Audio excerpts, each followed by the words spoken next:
Lord, jail से ले आने वाले प्रभु यीशु मसीह की अति पवित्र नाम में सब पवित्र लोगों को मसीह वंदना देता हूँ। प्रभु की बड़ी अनुग्रह है कि प्रभु ने और भी एक दिन हमारा जीवन में दान दिया। अपन कितना धन्य लोग हैं, भाग्यवान लोग हैं, आनंदित लोग हैं कि हमें वापस प्रभु के संगति में रहकर प्रभु के वचन को सुनने के लिए प्रभु ने हमें अवसर दिया।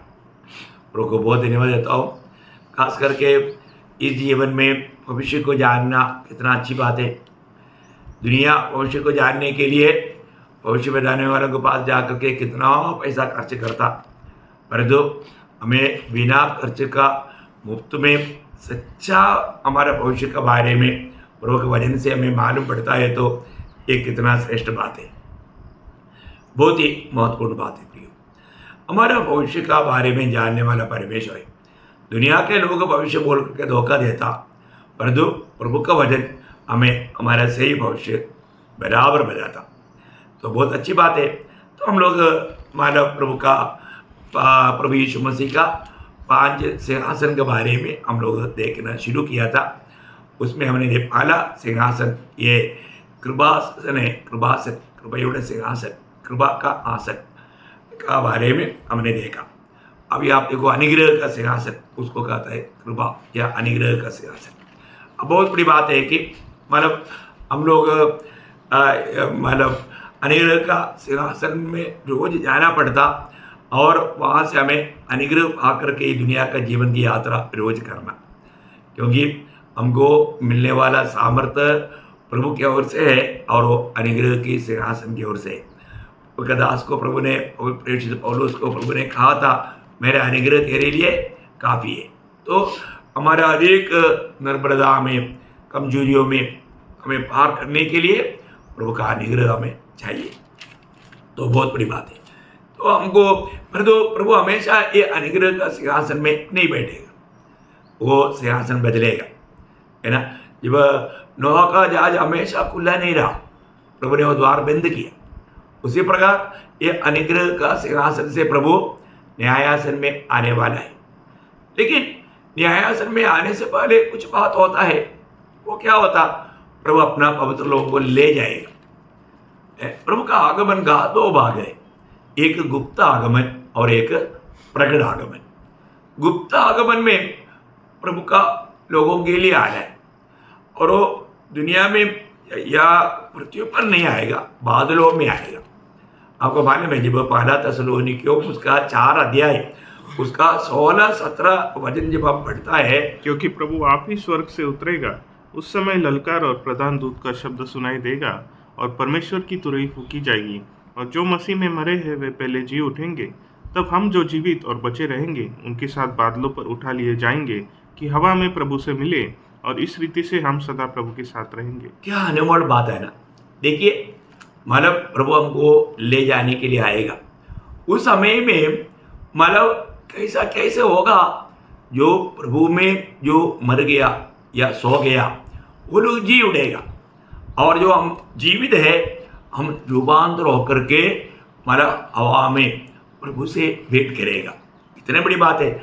ये एक भेद के रूप में पहला कोरिन्थी 15 अध्याय उसका 51-52 वचनों में पौलुस बताता है, देखो मैं तुमसे भेद की बात कहता हूँ, हम सब नहीं सोएंगे परंतु सब बदल जाएंगे, और यह क्षण भर में पलक मारते ही अंतिम तुरही फूकते ही होगा, क्योंकि तुरही फूकी जाएगी और मुर्दे अविनाशी दशा में उठाए जाएंगे और हम बदल जाएंगे। देखिए कितना बड़ी बात है प्रियो, है ना। प्रभु आ रहे हैं, तैयार हो जाओ, बोलने के लिए टाइम नहीं। कितना अनमोल बात है ना, है। प्रभु मतलब किसी भी घड़ी में आ सकता, क्योंकि ये गुप्त आगमन का एक प्रकट चिन्ह हम लोग बाइबल में नहीं देखता, है ना, ऐसा चिन्ह के बारे में। परंतु प्रकट आगमन का पहले होने वाला चिन्हों के बारे में बाइबल में बताया हुआ है। तो बहुत बड़ी बात क्या है कि आज हमको तैयार रहना, किसी घड़ी को भी प्रभु का आगमन, अभी प्रकट आगमन का समय हो गया करके वचन के अनुसार हम समझ सकता है, तो उससे 7 साल पहले गुप्त आगमन है। आप देखिए, ऐसे है तो हमें कितना तैयारी में रहना चाहिए, है। मतलब ऐसा बाट जो होने वालों के लिए आएगा करके इब्रानियों 9:28 में लिखा है, जो प्रभु यीशु मसीह के आगमन के क्या, हाँ, और जो लोग उसकी बाट जोते हैं हाँ। उनके उद्धार के लिए दूसरी बार बिना पाप उठाए हुए दिखाई देगा। देखा, मतलब जो उसकी बाट जो रहा है, बहुत बड़ी बात है। हमें प्रभु का बाट जो है ना, जब प्रभु यीशु मसीह आएगा तो हमारा अवस्था क्या होगा, है ना। पहला यूहन्ना उसका 3रा अध्याय 2रा वचन में यूहन्ना क्या बोलता है मालूम? हे प्रियो, अब हम परमेश्वर की संतान हैं और अभी तक ये प्रकट नहीं हुआ कि हम क्या कुछ होंगे। इतना जानते हैं कि जब वह प्रकट होगा तो हम उसके समान होंगे, क्योंकि उसको वैसे ही देखेंगे जैसा वह है। कितना बड़ी बात है प्रियो, है। हमारा अवस्था सब बदल जाएगा, हमारे शरीर की अवस्था बदल जाएगा, है ना। उसके बारे में फिलिपियों का पत्री में भी उसका 3रा अध्याय का 21 वचन में प्रेरित पौलुस कहता है, फिलिपियों 3:21, वह अपनी शक्ति के उस प्रभाव के अनुसार जिसके द्वारा वह सब वस्तुओं को अपने वश में कर सकता है, हमारी दीनहीन देह का रूप बदलकर, हमारा दीनहीन देह का रूप बदलकर अपनी महिमा की देह के अनुकूल बना देगा। प्रियो, कितना बड़ी बात है ना। प्रभु ने हमें कितना जीवित आशा दिया, सच्ची बात है प्रियो, है ना। प्रभु का आगमन में हमारा ये दीनहीन शरीर बदल करके अपना महिमा का शरीर का अनुरूप बनाएगा। जैसे वो है वैसे हम उसको देखेगा। कितनी बड़ी बात है ना। ये प्रभु का आगमन में होने वाला बात है। प्रभु आएगा, हमको ले जाएगा, इसके बाद में हमको सबको यहाँ पर ये दुनिया में नहीं, ये बात है प्रभु हमें ले जाने के बाद में, बादलों में हम उड़ा ले जाने के बाद में प्रभु यीशु मसीह अपनी न्यायासन के सामने हमको सबको लेकर आएगा। वो न्यायासन के सामने हमको लेकर आने का मतलब हमें प्रतिफल दे करके सम्मान करने के लिए, हमें प्रतिफल दे करके सम्मान करने के लिए। आपको मालूम है, हरेक लोगों को एक दिन परमेश्वर को हिसाब देना, लेखा देना। अभी हमारा लेखा किसको देना? हमें यीशु मसीह को देना है।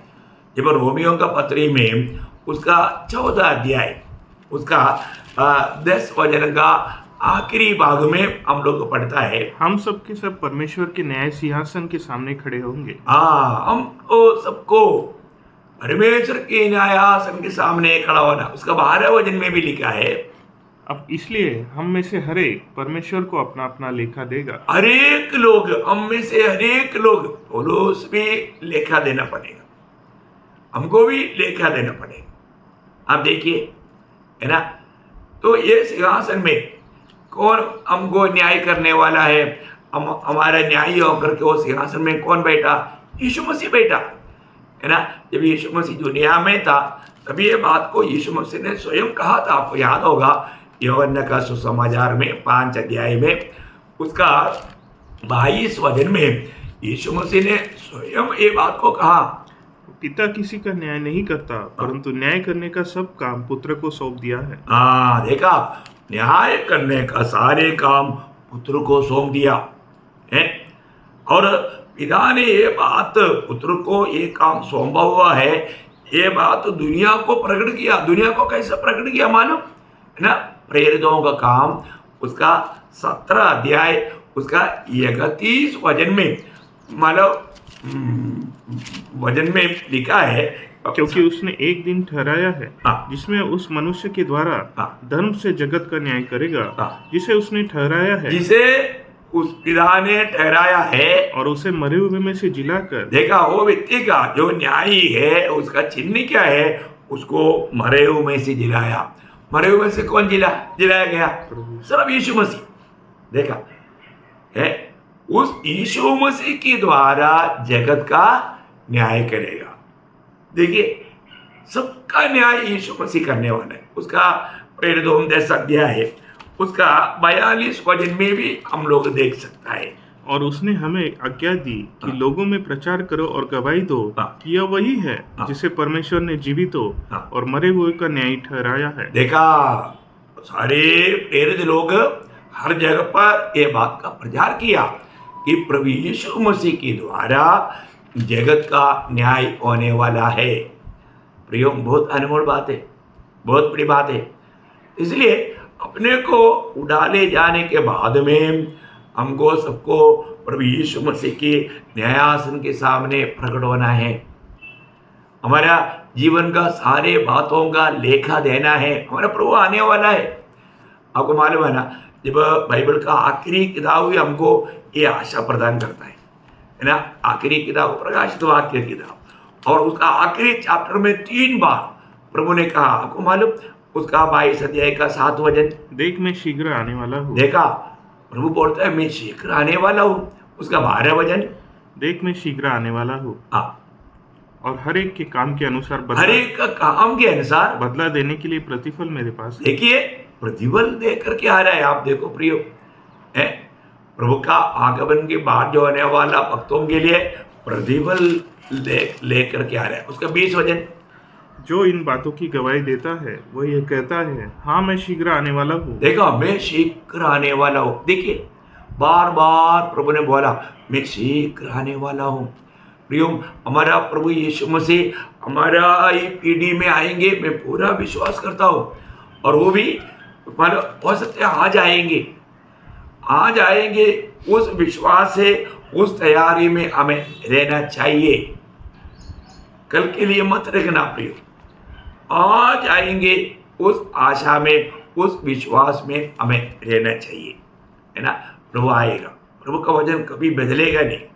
तो आने के बाद हम लोग माना उस दीनहीन शरीर बदल करके महिमा का शरीर में होकर के हम लोग प्रभु का न्यायासन के सामने खड़ा होगा। देखिए कितनी बड़ी बात होगा ना। हम हरेक का न्याय होगा, हरेक को अपना लेखा देना। प्रेषित पौलुस 2 कोरिन्थी 5 अध्याय उसका 10 वचन में कहता है, क्योंकि अवश्य है कि हम सबका हाल मसीह के न्यायासन के सामने खुल जाए, कि हर एक व्यक्ति अपने अपने भले बुरे कामों का बदला जो उसने देह के द्वारा किए हो पाए। देखिए कितना बड़ी बात है ना।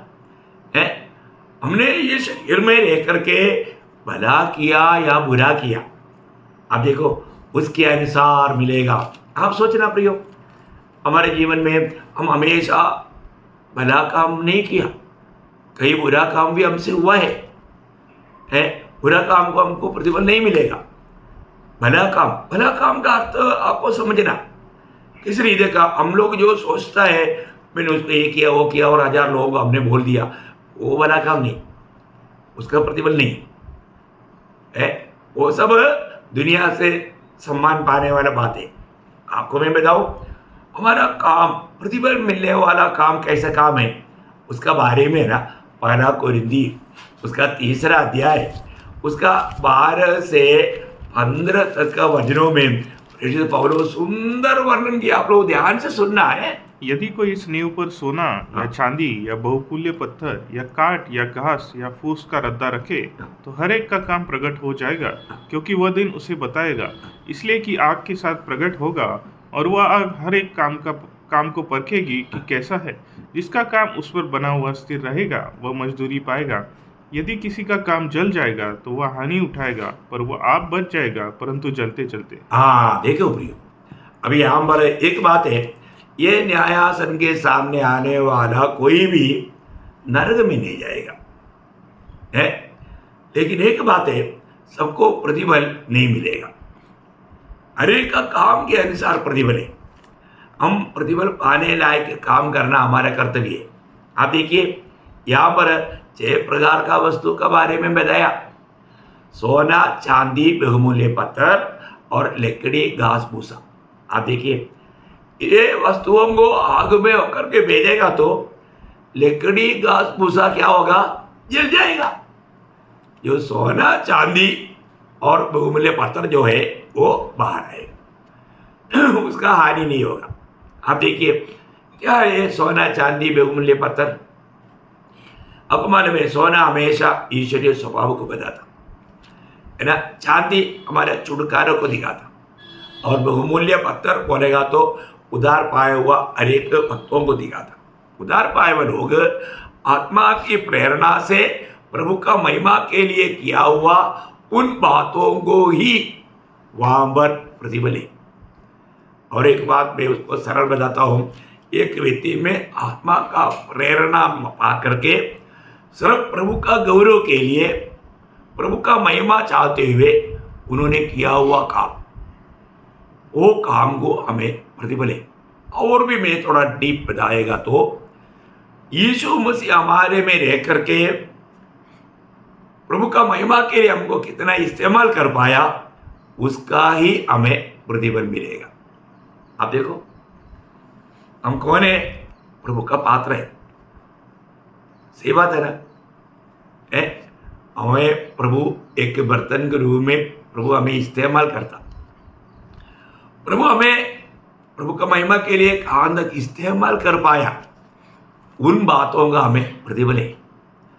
बाकी जो लकड़ी घास भूसा क्या है, हमने खुद कुछ अच्छा काम किया, सोशल वर्क है, कुछ लोगों को कुछ भलाई किया है और दुनिया को दिखाया हम कितना अच्छा काम करता है। अब देखो वो सारे बात जल जाएगा प्रिय। हम लोगों से सम्मान पाने के लिए, दिखावा के लिए जो भी काम किया भक्ति के रूप में, सब जल जाएगा, प्रतिफल नहीं मिलेगा।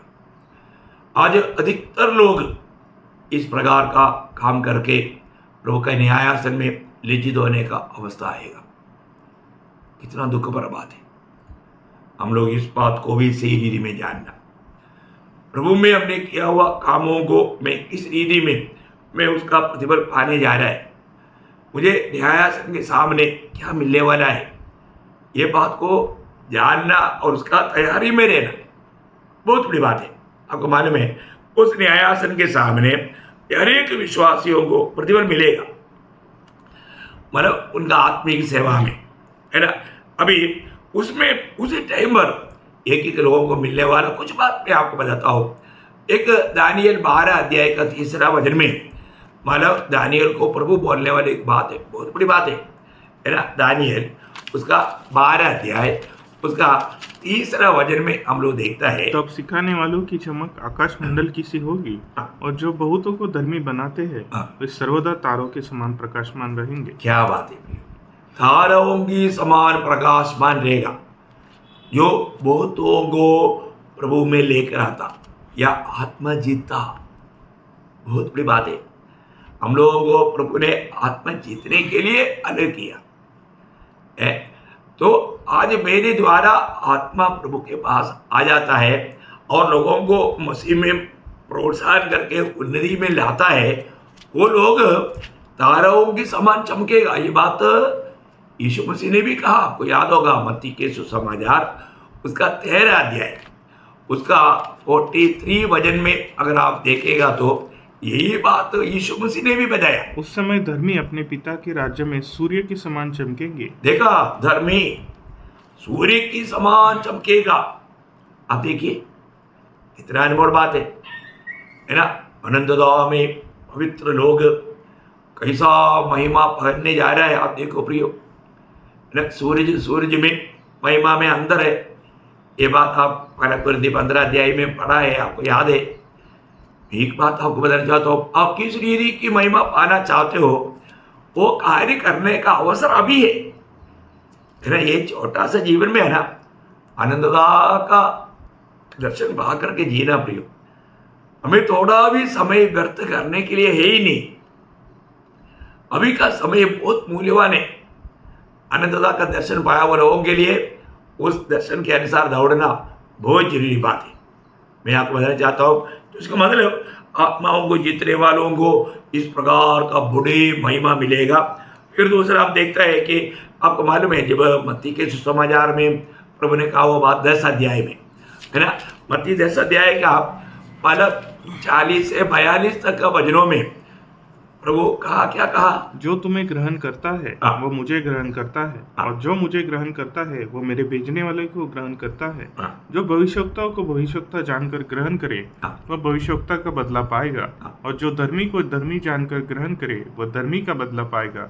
जो कोई इन छोटी में से एक को मेरा चेला जानकर केवल एक कटोरा ठंडा पानी पिलाए, मैं तुमसे सच कहता हूँ वह किसी रीति से अपना प्रतिफल न खोएगा। देखो उसको भी प्रतिफल है, आप देखिए, है ना। इसका मतलब प्रभु का जनों के लिए हमने जो भी किया उन सारे बातों को प्रभु हमें प्रतिफल देगा, लेकिन वो भला भावने से प्रभु का महिमा के लिए करना, अपनी बढ़ाई के लिए नहीं करना, ध्यान देना, है ना। इसके अलावा प्रभु ने हमको सबको तारंत दिया हुआ है, प्रभु ने हमें वरदान दिया है ना। ये सब हम प्रभु का महिमा के लिए इस्तेमाल करता है तो उस दिन प्रभु उसको सम्मान करेगा और भविष्य में क्या होने वाला है वो बात का वायदा पाएगा। एक बड़ी बात है, मत्ती के सुसमाचार 25 अध्याय है ना, उसका 21 से 23 तक का वचनों में अभी बहुत लंबा पढ़ना चाहिए, लेकिन मैं शॉर्ट में उसका खास बात बताता हूँ। उसके स्वामी ने उससे कहा, धन्य है अच्छे और विश्वास योग्य दास, तू थोड़े में विश्वास योग्य रहा, मैं तुझे बहुत वस्तुओं का अधिकारी बनाऊंगा, अपने स्वामी के आनंद में सहभागी हो। देखिए, जिसको 5 तोड़ा मिला था वो आकर के बोला, प्रभु मैंने और 5 पाया। आपने 21 से पढ़ा या 21 से पढ़ा? तो फिर वो जिसको 5 तोड़े मिले थे उसने 5 तोड़े और लाकर कहा, हे स्वामी, तूने मुझे 5 तोड़े सौंपे थे, देख मैंने 5 तोड़े और कमाए हैं। देखा, मैंने और कमाया, मैंने वो थोड़ा व्यवहार करके बढ़ाया। तब वो स्वामी ने क्या बोला, भले और विश्वास योग्य दास, तुम थोड़े में विश्वास योग्य रहा, मैं तुझे बहुत वस्तुओं का अधिकारी बनाऊंगा। अब देखिए, अधिकारी बनाऊंगा। अब देखिए, अभी आने वाला समय में हम लोग अधिकारी लोग हैं, राजा लोग हैं। हम राज करने जा रहा है, 1000 साल प्रभु के साथ भी राज करेंगे और आनंद काल का हम राजा बनकर रहेंगे। ये सब प्रभु ने हमें दिया हुआ वचन और वायदा है।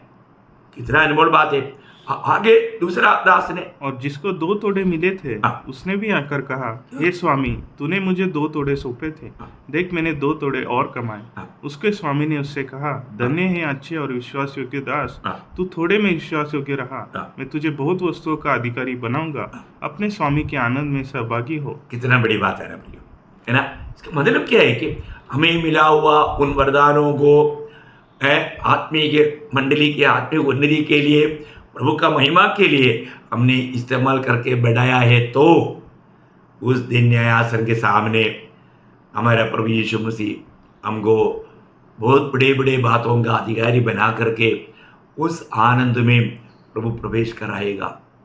आज हम आत्मा में जो अनुभव करता है ना, उस आनंद से भी बहुत बड़ा आनंद में हम प्रवेश करेगा। बहुत बड़ी बात है। बयान करने से नहीं होता, शब्दों में नहीं बोल सकता, इतना बड़ी बात है।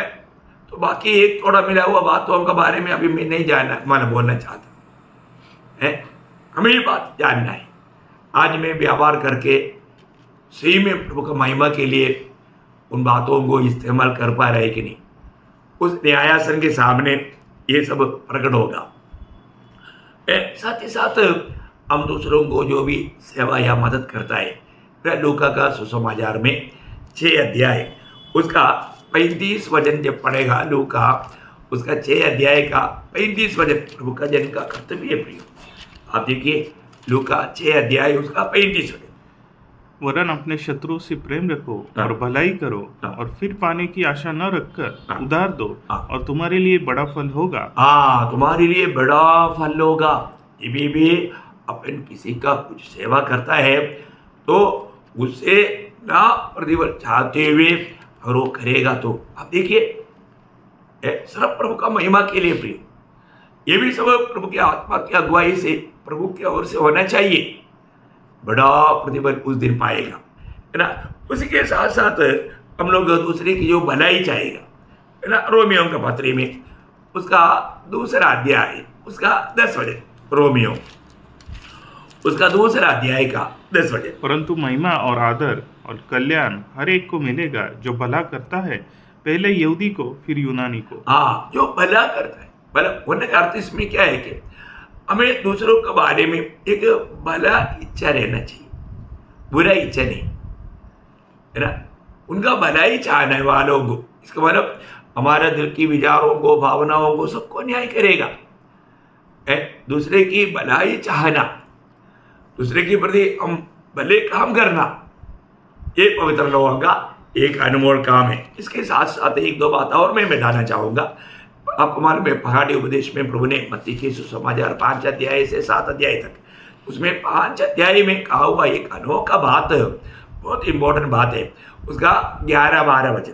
धन्य हो तुम जब मनुष्य मेरे कारण तुम्हारी निंदा करे और सताए और झूठ बोल बोलकर तुम्हारे विरुद्ध में सब प्रकार की बुरी बात कहे, तब आनंदित और मगन होना, क्योंकि तुम्हारे लिए स्वर्ग में बड़ा फल है। देखा, बड़ा फल है। अभी प्रभु का भाषा में बड़ा फल बोलेगा तो प्रियो, मसीह के खातिर हमें निंदा, कष्ट, नष्ट सब सहना, क्योंकि उस समय में पवित्र लोगों ने जो भी नष्ट सहता था, बहुत नष्ट, उनको बहुत कुछ हानि उठाना पड़ा। इब्रानियों के पत्र में लिखा है ना, इब्रानियों 10 अध्याय का 34 वचन में पवित्र लोगों को उस समय में कैसा कैसा कष्ट नष्ट उठाना पड़ा। क्योंकि तुम कैदियों के दुख में भी दुखी हुए हाँ। और अपनी संपत्ति भी आनंद से लूटने दी। देखा, अपनी संपत्ति भी आनंद से लूटने दी। क्यों दिया? ये जानकर कि तुम्हारे पास एक और भी उत्तम हाँ। और सर्वदा ठहरने वाली संपत्ति है। कितना अनमोल बात है ना। प्रियो, हमारे लिए हमेशा हमारा संपत्ति बनने वाला एक बात के लिए ये सब जाने देता, वो है दर्शन, है ना। बहुत बड़ी बात है। इसलिए जब दूसरा तिमोथी 2 अध्याय का 11-12 वचन में लिखा है, जो मसीह के साथ कष्ट सहेगा वो मसीह के साथ राज करेगा। तो प्रभु के साथ राज करना है तो प्रियो, ये दुनिया में हमें कष्ट सहना, और मसीह के लिए जो कष्ट सहेगा वो बड़ा प्रतिफल का हकदार बन जाएगा। बड़ी बात है, बड़ा प्रतिफल मिलेगा। ये आशा भक्तों का जीवन में है, प्रभु ने ये दिया है ना। और एक बात भी मैं आपको बताऊं, हमारे ओठों से निकला शब्द, मत्ती के सुसमाचार 12 अध्याय का 36 वचन में यीशु मसीह ने कहा है कि जो तुम्हारा ओठों से निकलने वाला, और मैं तुमसे कहता हूँ कि जो निकम्मी बातें मनुष्य कहेंगे, न्याय के दिन वे हर एक उस बात का लेखा देंगे। देखा प्रियो, हमारे ओठों से ऐसा कोई शब्द ना निकले, ये न्याय के दिन में हमारे लिए, देखो, अच्छा बात बोला उसको प्रतिफल है, और तो बुरी बात बोला उसका नुकसान है। बहुत बड़ी बात है ना। तो अभी उस न्यायासन के सामने हमको प्रभु ने ये सारे बात देने के साथ मुकुट भी देगा। कम से कम 5 मुकुट के बारे में बाइबल बताता है। आप देखिए, मैं उसमें से मुझे कौन सा मुकुट मिलेगा? राजा का सिर पर मुकुट होना चाहिए ना। मैं कौन सा मुकुट पाने के लिए हमारा लायक है? वचन जो कहता है ना, एक है जब 1 कोरिन्थी 9 अध्याय उसका 25 से 27 तक का वचन में, हर एक पहलवान सब प्रकार का संयम करता है। वे तो एक मुरझाने वाले मुकुट को पाने के लिए यह सब करते हैं, परंतु हम तो उस मुकुट के लिए करते हैं जो मुरझाने का नहीं। इसलिए मैं तो इसी रीति से दौड़ता हूँ, परंतु लक्ष्यहीन नहीं। मैं भी इसी रीति से मुक्कों से लड़ता हूँ, परंतु उसके समान नहीं जो हवा पीटता हुआ लड़ता है, परंतु मैं अपनी देह को मारता कूटता और वश में लाता हूँ। देखिए यहाँ पर ना मुरझाने वाला मुकुट, आप देखिए कौन सा मुकुट है? ना मुरझाने वाला मुकुट। देखिए, अगर आप मसीह जीवन में सही प्रकार दौड़ करके आप जीवन बिताएंगे तो आप ना मुरझाने वाला मुकुट का हकदार बन जाएगा। आप देखिए प्रियो, आज हमारा दौड़ कैसा है, मसीह संगति कैसा है, हम पहुंच पाता है क्या? आप देखना, बहुत बड़ी बात है। लोगों तक सुसमाचार पहुंचाने में हम कैसे दौड़ता, बात को परखना। दूसरा हम देखता है प्रकाश वाक्य 2 अध्याय 10 वचन का आखिरी भाग, प्राण देने तक विश्वासी रह तो मैं तुझे जीवन का मुकुट दूंगा। देखिए, जीवन का मुकुट, हमें अपने प्राण को भी अप्रिय जान करके प्रभु की सेवा में लगना प्रियो, है ना। ऐसा लोगों को मिलने वाला मुकुट है जीवन का मुकुट। बहुत बड़ी बात है ना। मैं विशाल लोग में अभी नहीं बताना चाहूँगा। तीसरा मुकुट है 1 पत्रोस 5 अध्याय उसका 2 से 4 तक का वचनों में प्रभु का सेवक लोग, प्राचीन लोगों को एक बहुत बड़ा सुंदर वायदा है। कि परमेश्वर के उस झुंड की हाँ। जो तुम्हारे बीच में है रखवाली करो, हाँ। और यह दबाव से नहीं परंतु परमेश्वर की इच्छा के अनुसार आनंद से, हाँ। और नीच कमाई के लिए नहीं पर मन लगाकर हाँ। जो लोग तुम्हें सौंपे गए हैं हाँ। उन पर अधिकार न जताओ, हाँ। वरन झुंड के लिए आदर्श बनो। हाँ। जब प्रधान रखवाला प्रकट होगा हाँ। तो तुम्हें महिमा का मुकुट दिया जाएगा, हाँ। जो मुरझाने का नहीं। देखा, ना मुरझाने वाला महिमा का मुकुट पाएगा।